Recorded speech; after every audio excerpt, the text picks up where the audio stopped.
Voilà, c'est une chanson évidemment qui est devenue culte, chanson de Boris Vian, le président, le déserteur, et c'était en pleine guerre d'Algérie.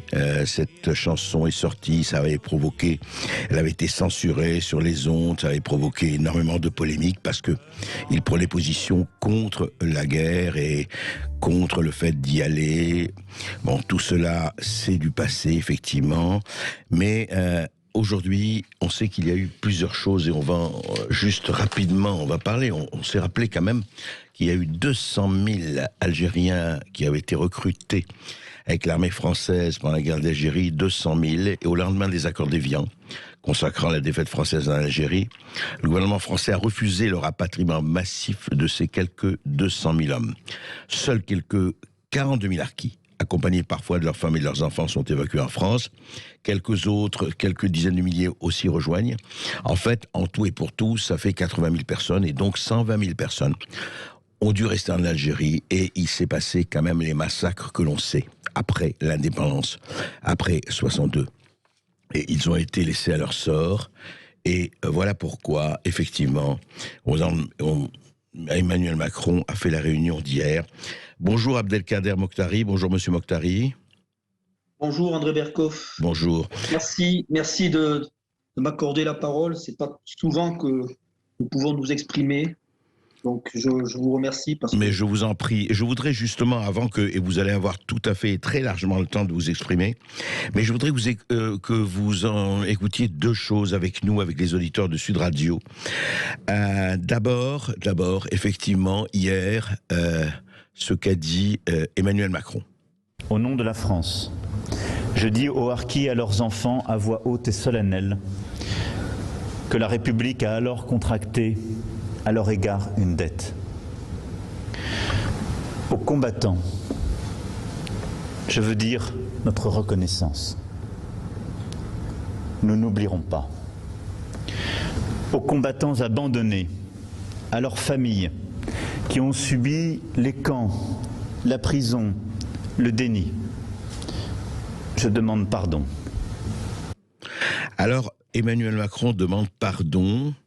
Et je rappelle quand même, et je voudrais vraiment, non pas pour faire la contradiction, non pas pour montrer le en même temps, mais je rappelle ce qu'il a dit le 6 décembre 2017. Il était en Algérie, notre président, Emmanuel Macron, et voici ce qu'il a dit en Algérie, à Alger, le 6 décembre 2017. Écoutez. La colonisation fait partie de l'histoire française, c'est un crime contre l'humanité, c'est une vraie barbarie, et ça fait partie de ce passé que nous devons regarder en face, en présentant aussi nos excuses à l'égard de celles et ceux vers lesquels nous avons commis ces gênes.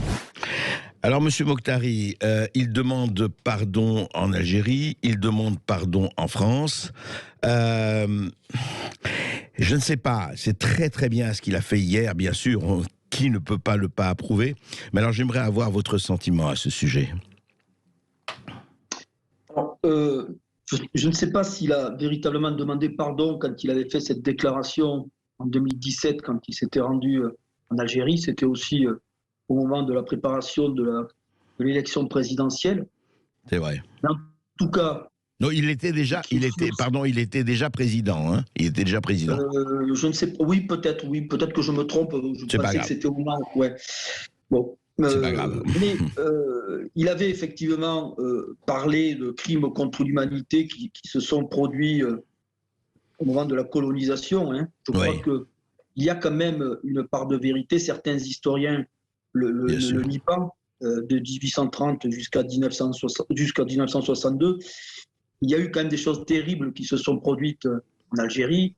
N'oublions pas la conquête militaire du maréchal Bugeaud, les razzias, les enfumades, la spoliation des terres qui appartenaient à ceux qu'on appelait les indigènes musulmans. Ce sont des millions d'hectares qui ont été confisqués. Tout ça a entraîné effectivement une mort massive de 2/3 de la population algérienne. Bon, alors, c'est vrai que peut-être utiliser le terme de crime contre l'humanité est un peu fort, mais je crois que quand on a la volonté de faire toute la vérité sur la colonisation et la guerre d'Algérie, on doit aussi aborder ces questions bien sûr. d'une manière Et très claire. j'allais vous dire que vous aviez raison. Autant pour nous, c'était bien sûr, il était candidat quand il a dit ça. C'était le 6 décembre 2016. Voilà, vous avez raison. Ouais. C'est anecdotique. Bien sûr. S'agissant du pardon qu'il a demandé au harkis, oui. moi je crois que ça s'imposait au vu des nombreuses fautes qui ont été commises contre des citoyens français. Ouais. Il faut toujours rappeler que nous étions des citoyens français à part entière, bien que nos parents aient perdu la nationalité française en 1962, quand ils sont arrivés en France dans les conditions qu'on détaillera peut-être un peu plus loin. Nos pères ont été obligés de passer devant un juge, ne l'oublions pas, pour souscrire à nouveau une déclaration reconnaissante de nationalité française.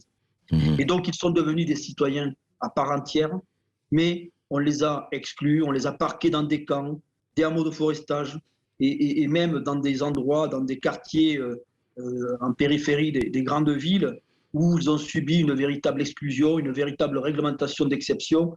N'oublions pas aussi que tous les harkis, quand ils sont revenus de cette guerre terrible, ont subi des traumatismes psychiques très importants. Il n'y a eu aucun accompagnement médical. On les a laissés confinés sur le long terme entre eux. Il y a eu des tas de problèmes qui se sont produits, qui se sont développés.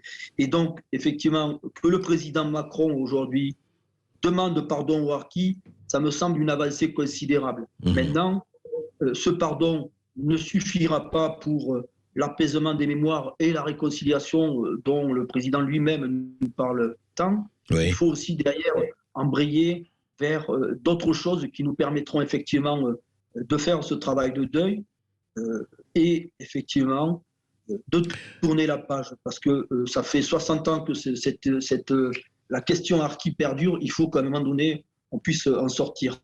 Et oui, et justement, parce que la question à harki, et vous la posez très bien, Abdelkader Mokhtari, le problème, c'est que on parle beaucoup de l'accueil, on parle beaucoup des migrants. Voici des personnes qui s'étaient battues pour la France, qui avaient choisi ce combat-là, et qu'en fait, on le sait, on a abandonné, en tout cas une grande partie d'entre eux en 62, dans des conditions terrifiantes, et vous dites vous-même que l'accueil n'a pas été celui que après beaucoup de gens ont reçu. C'est-à-dire que, est-ce que l'impression c'était ça, que vos pères ou grands-pères, c'était qu'ils étaient reçus presque à contre-cœur en fait, à l'époque? Oui. Oui. Oui, effectivement. N'oublions pas, je crois que vous l'avez quand même rappelé un petit peu dans votre introduction, il n'y avait pas de plan de rapatriement pour les harkis. Ouais. Voilà. Le général de Gaulle estimait que les accords d'Évian présentaient suffisamment de garanties pour la sécurité donc de ces Algériens, puisqu'après ils sont redevenus Algériens. Ouais. On a vu ce qui s'est passé, malheureusement, les massacres qui ont commencé bien souvent, qui étaient l'œuvre de ce qu'on a appelé les Martiens, les résistants entre guillemets de la dernière heure. Ouais. Et ce n'est vraiment que face au tollé de l'opinion française et de l'opinion internationale qu'on a décidé, que les autorités ont décidé de permettre à d'autres harkis de pouvoir venir se réfugier en France. Et les conditions d'accueil, je le répète, ont été terribles. Alors, elles ont duré, ces conditions d'accueil ont duré longtemps, enfin, je veux dire, ces hébergements dans des camps, effectivement, dans des conditions terribles, ça a duré combien d'années à peu près avant qu'on retrouve une vie dite normale? Alors, il faut savoir qu'il y avait, je crois, 6 camps de transit qui ont permis d'accueillir dans un premier temps les harkis et leurs familles, avant de les dispatcher dans d'autres camps, d'autres hameaux de forestage et autres lieux d'exclusion dans les grandes villes. Moi-même, mes parents sont passés par le camp de Rivesaltes. On y a séjourné quelques mois. Ils ont été ensuite transférés donc dans la Somme. Nous avons été hébergés entre guillemets à la citadelle de Doulin, qui est une ancienne prison. Nous y sommes restés quelques mois dans des conditions de vie terribles, avant d'être ensuite relogés à la cité de la briqueterie, avec des préfabriqués qu'on avait construits spécialement pour les harkis. Et ces conditions de vie ont été terribles partout. Partout, ça a été une réglementation d'exception, ça a été une mise sous tutelle de l'État. Dans les camps et hameaux de forestage, il y avait l'école qui était bien souvent organisée à l'intérieur de ces lieux d'exclusion. Il y avait l'interdiction de sortir et d'aller pouvoir côtoyer la population autochtone.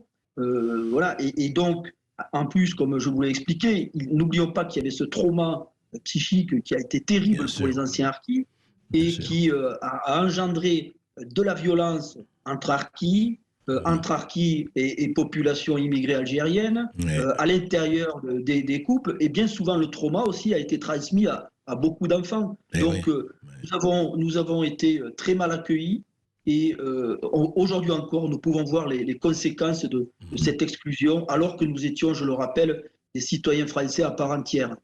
Monsieur Mokhtari, restez avec nous, on en reparle tout de suite après ceci. Okay. À tout de suite, merci. Merci. Mokhtari, je rappelle que vous êtes représentant du collectif national Justice pour les Harkis. On se retrouve dans un instant et on va parler d'autres sujets. Mais vous pouvez déjà nous appeler au 0826 300 300 pour nous donner votre avis sur cette repentance envers les Harkis. Et nous sommes toujours avec Abdelkader Mokhtari, représentant du collectif national Justice pour les Harkis. Effectivement, hier, Emmanuel Macron a demandé pardon pour ce qui s'est commis et surtout ce qu'on a laissé faire en 1962 lors des accords d'Évian. Et aussi, il faut rappeler aussi qu'il y a un fonds de 300 millions qui a été ouvert. Vous pensez, pour justement l'aide aux familles, vous pensez, M. Mokhtari, que c'est un bon début, cela, enfin, que de point de vue réparation, évidemment, c'est pas le monétaire ou l'argent qui répare, mais enfin, c'est un geste qui mérite d'être souligné. La réparation financière est nécessaire, évidemment, ne serait-ce que pour indemniser les biens que nos parents ont perdus en Algérie. Il faut savoir que les Harkis n'ont jamais pu bénéficier d'une indemnisation pour ces biens qu'ils ont perdus en Algérie, contrairement aux rapatriés d'origine européenne, l'État qui utilisait ces termes. Hein. Ouais. Il y avait d'un côté les rapatriés d'origine européenne, de l'autre les rapatriés d'origine nord-africaine. Et même ce mot est quand même choquant, et ça prouve que dès le début, les autorités ne nous considéraient pas comme des vrais Français. Ouais. Et malheureusement, on l'a vu concrètement, puisqu'il y a eu de grands dispositifs qui se sont appliqués pour tous les rapatriés. Nos parents avaient le statut juridique de rapatriés, mais ils n'ont pas pu bénéficier de la loi de réinstallation qui leur aurait permis de s'installer en tant qu'agriculteurs, puisque la plupart étaient des paysans, et ils n'ont pas pu bénéficier également des 4 lois d'indemnisation qui permettaient d'indemniser les biens perdus en Algérie. Donc cette réparation financière, bien évidemment, elle est nécessaire, mais nous considérons que ce fonds d'indemnisation dont nous parle le président Macron aujourd'hui est quand même quelque chose qui nous surprend, parce qu'il n'y a pas eu de concertation avec la plupart des associations de harkis. Ouais. On nous annonce un chiffre de 300 millions d'euros et on ne sait pas à quoi ça correspond. Ouais. On ne sait pas ce qu'on souhaite indemniser avec ces 300 millions d'euros. Ouais. On ne sait pas qui seront les bénéficiaires. Donc nous, ce que nous demandons, nous sommes d'accord sur le principe d'une réparation. Oui, mais de savoir où ça va aller, comment ça va aller, qu'est-ce qui va se passer, bien sûr. Donc nous souhaitons que soit mise en place une commission d'indemnisation où siégeront des représentants de l'État, des experts qualifiés, mais aussi des représentants de la communauté harki qui, ensemble, feront un travail d'évaluation des préjudices et qui ensuite opteront pour une méthode d'indemnisation. Juste, monsieur Mokhtari, en fait, il y a des luttes de mémoire comme ça terribles, c'est vrai. Quand je parlais vous avez raison de souligner évidemment que la colonisation, c'était pas, et c'est loin que l'on puisse dire, du tout rose et de l'angélisme. En même temps, vous savez que dans ses paroles du 6 décembre 2017, c'est vrai que le président Macron avait déposé une gerbe au monument des martyrs de la guerre d'Algérie, honorant les martyrs du FLN. Vous-même aujourd'hui, je veux pas parler, vous n'allez pas parler au nom de tous les harkis. Est-ce que vous êtes retourné en Algérie? Est-ce que vous avez envie de retourner en Algérie? Est-ce que vous serez bienvenu en Algérie? Alors, moi je suis donc fils de harki, et je suis retourné en Algérie parce que toute ma famille est là-bas. Je suis retourné à intervalles réguliers, sans aucune difficulté. Il faut savoir aussi que toutes les mamans, on peut y retourner sans aucune difficulté, y compris les anciens harkis. Ce qui signifie que les autorités algériennes ont quand même évolué sur la question. Et bien que personne n'est dupe là aussi, il y a quand même une histoire qui est toujours très fantasmée, très instrumentalisée par les autorités algériennes. Et nous sommes encore loin, très loin de cette réconciliation dont nous parle le président Macron. Et je vous remercie de me poser cette question parce que, en réalité, avant de parler de réconciliation, je crois d'abord qu'il faudrait que nous soyons en capacité de dialoguer ici en France avec les différents groupes porteurs de mémoire. Il n'y a pas de dialogue. Le groupe Harki n'a jamais vraiment discuté avec les Pieds Noirs, jamais vraiment discuté avec les appelés du contingent, avec les réfractaires aussi. Il n'y a jamais eu de discussion avec plaisir la chanson de Boris Vian. Voilà.